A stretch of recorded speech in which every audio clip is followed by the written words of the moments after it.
Hello everyone, here I am with the Allies, with Churchill and Roosevelt. Well, I'd like to sit between them, but it's just not going to work, because I'm too big, and the gap between these two guys is not big enough. So, there they are. I'm trying to get a decent angle so my head isn't in the way. I'll have to go to the side. There we go. So here we are on Bond Street in London. This was put up in 1995, as in the 50th anniversary at the end of the Second World War. And indeed, 50th anniversary of Franklin Delano Roosevelt's death. There you see him beside Winston Leonard Spencer Churchill, the Prime Minister. He dropped the Spencer part of his surname.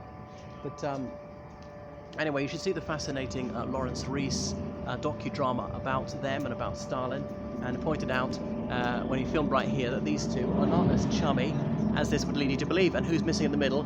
Where is Joseph Vissarionovich Stalin? So it's a rictus grin that he's wearing. Good old Roosevelt, rather false, I think, because was he two-faced?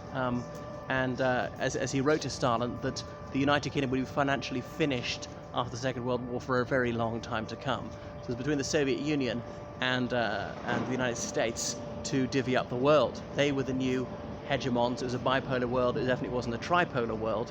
So Churchill, despite being half American and very pro-American in his sympathies, was deluding himself if he thought that the United States was going to treat him as though he was a peer of theirs.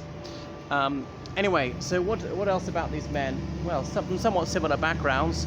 Obviously, he's born in New York. FDR, from a wealthy family, distant Dutch and English ancestry. Roosevelt, as in Rosefield in Dutch. They'd been this in the 17th century.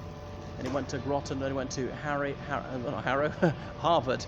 This other chap, Churchill, went to Harrow, went to the Royal Military Academy at Sandhurst, to be an army officer, didn't go to university. He'd been a soldier. Roosevelt hadn't. Roosevelt was Secretary of the Navy, famously got polio about the end of the First World War. Polio. Why can't I speak properly? At the end of the First World War, a muscle-wasting disease. Therefore, he could scarcely walk more than a few steps, couldn't stand unaided for too long, and often addressed public meetings from a sitting position.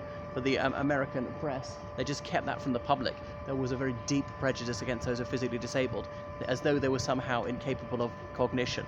And some people thought it was terrible that he kept that quiet. When he was president, he should have gone public about it. And surprising, his political foes, though they were vicious against him, never mentioned the fact that he had this physical disability.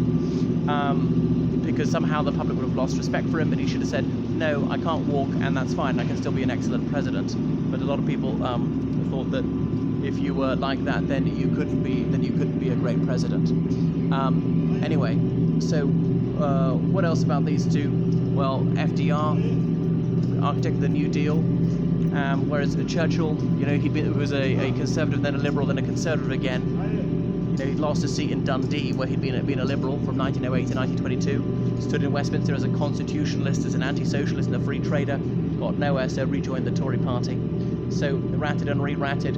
Was he a political weather vane? Well, he was firm on some things. I mean, he was adamant in believing that India mustn't have independence, certainly by 1947. Broke his heart to say, well, I shan't order the Lords to delay it. We'll go by the Salisbury Convention. It was in Labour's manifesto to allow it to go through on schedule. But Roosevelt, was he more fixed in his views? I think he was quite flexible as well. Doing things in the Great Depression he wouldn't have contemplated beforehand, striving to keep the United States neutral in the Second World War.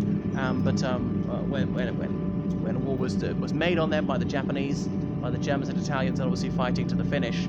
So managing the war quite successfully from America's point of view, achieving victories, achieving unparalleled post-war influence for a minimum number of dead, about 400,000 Americans killed.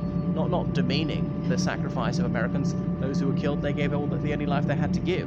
But in relation to the United States' enormous population, it wasn't that many. The UK's casualty figure is also quite low, 400,000 out of a population of 45 million. Very, very low compared to the Soviet Union or a number of other countries. So here they are. Churchill came back as Prime Minister again, 1951 to 55. He'd had strokes, he should have stood down sooner, and he died in 1965.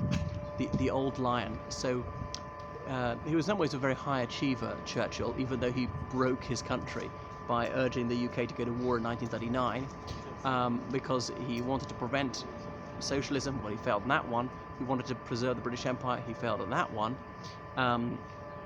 So these are the two things dearest to his heart. And thinking he could bring about an end to the Cold War, a détente, didn't really work. The last of the big three to still be alive. But he had so many achievements in other fields, in fencing, in declaiming poesy, and in writing books, getting the Nobel Prize for Literature. But Churchill was not a womanizer, though apparently Roosevelt was slightly.